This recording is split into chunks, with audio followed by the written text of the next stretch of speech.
चेतराम मोची। तो हमने छोटी सी मशीन, कोई बड़ी मशीन नहीं थी, छोटी सी मशीन थी, 30,000 रुपए की मशीन थी। हमने वो मशीन चेतराम जी को दी।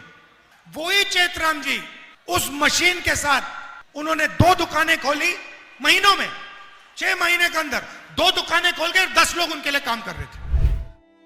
दोस्तों, बिहार की सियासत में जब तस्वीरों से तरस भरी कहानियां गढ़ी जाती हैं, तब हकीकत की धूल जमीन पर उड़ती है। राहुल गांधी बिहार चुनावी मंचों पर कहते हैं, रामचेत मोची की जिंदगी मैंने बदल दी, सिलाई मशीन दी, रोजगार का रास्ता दिखाया, अब वो 10 लोगों को काम देते हैं। लेकिन जब हमने इस कहानी की सच्चाई जाननी चाही, तो सियासी गलियारों में सन्नाटा छा गया। ये वही रामचेत मोची हैं जिनकी तस्वीर राहुल गांधी ने भारत जोड़ो यात्रा की।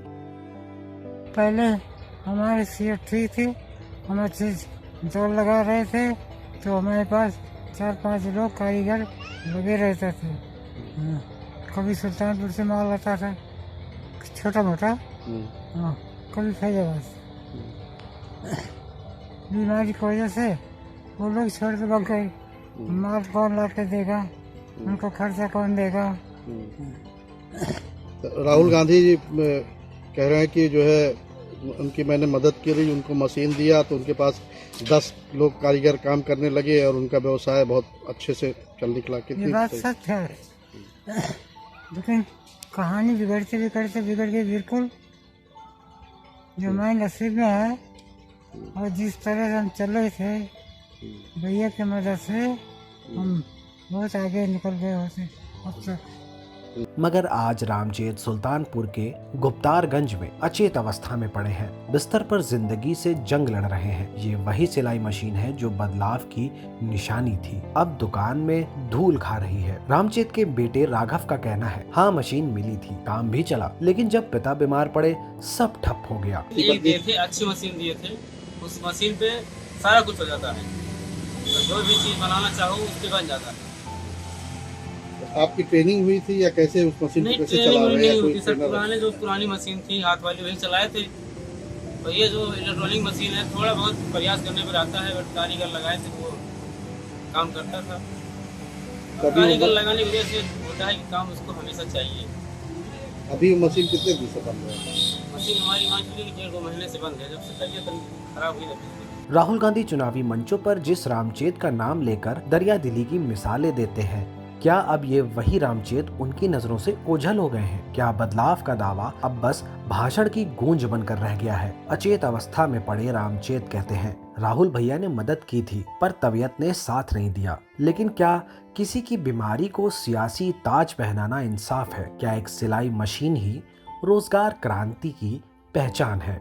उधर जो मशीन जो रखी है नई, जो गोडाउन बनाए थे, तो बंद चल रही है। बंद है, जब से बीमार है उससे बंद है, कोई देखभाल करने वाला है नहीं। वहाँ जो बनता है नया, ऊपर का चमड़ा का अपर बनता है, ऊपर का चप्पल, जूता, सैंडल। तो अभी तो अकेले यही काम करते दिखाई दिए आपके बेटे। क्यों? अकेले ही रमेश नहीं ना, उनकी ससुराल बीकापुर है। कभी कभी चले जाते हैं। 5-7 लोग मतलब आए थे आपके साथ काम करने के लिए, अभी इस समय सब कोई नहीं है? कोई नहीं।